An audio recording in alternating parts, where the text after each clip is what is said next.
What do you think about self-harming?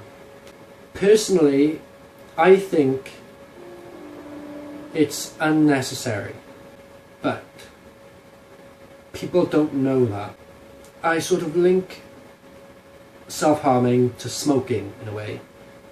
By that I don't mean people who smoke self-harm. I mean they have similar traits.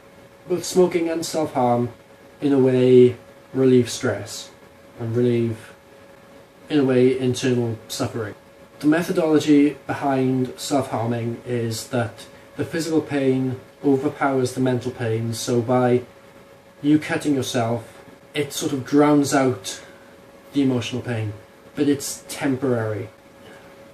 You do it once and the pain drowns out the emotional pain that you may be going through and the suffering you're going through, but then that's temporary.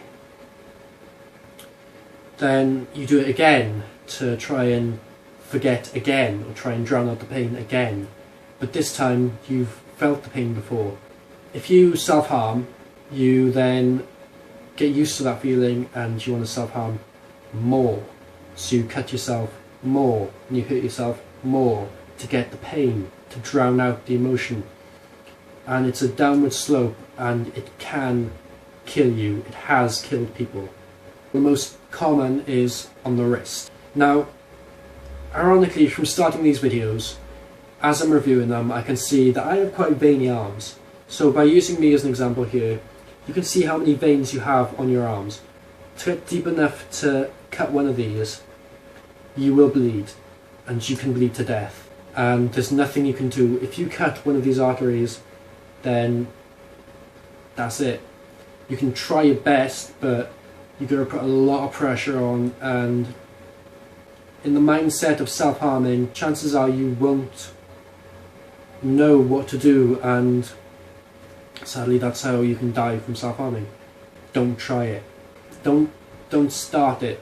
There are other means of you to relieve stress in any way.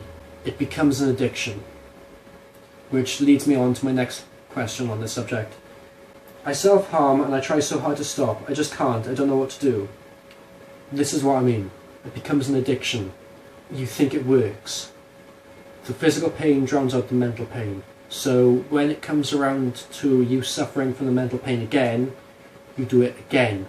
If someone you know is suffering and they begin self-harming and they think it works, and you start to believe that it works for them, then you're likely to try it, which will then begin you on the downward slope. And carrying on that chain, if you copy a friend and someone sees you do it, then they'll start self-harming. Because they think it worked for you, then it might work for them. And then someone will see them self-harm, and then they'll start. And it's a chain that becomes a trend, and that I've seen so much. So my advice is find another outlet. There are plenty of other outlets for stress and to relieve this tension or pain that you've got. First of all, don't try to run from the problem. Don't try to hide from the problem, because you can't. As much as you try, you will never be able to outrun a problem. So the best thing to do is just face it and fix it. If there's something you can't control, if there's a problem you can't control, then there are other outlets for you to relieve that stress. For example, exercise or working out. Not only does that relieve the stress by you doing something, if you enjoy it, then you'll be having fun, you'll be using your time, you'll be doing something, you'll be feeling good about yourself because you're getting fit. And also, by working out, hormones get released in your brain that actually act as antidepressants. Now, I don't suggest just going to the gym for the sake of it, or just doing something for the sake of it. Find something you enjoy and stick to that. Do something that you want to do that won't hinder you in life. But there are many things you can do. The main thing is just speak to someone. It will not come across as attention seeking. But like I said, just to summarise, if you suffer from the form of depression where you begin to self-harm, if you feel that there's no other outlet, there is. Speak to people, speak to me, send your problems to the Ask FM. Nobody's going to judge you. Nobody can judge you. It's on Ask FM. It's anonymous. Take up a hobby that you enjoy. Just do something. Don't sit there and think about the problem. If you can, fix the problem. If you can't, then there's no point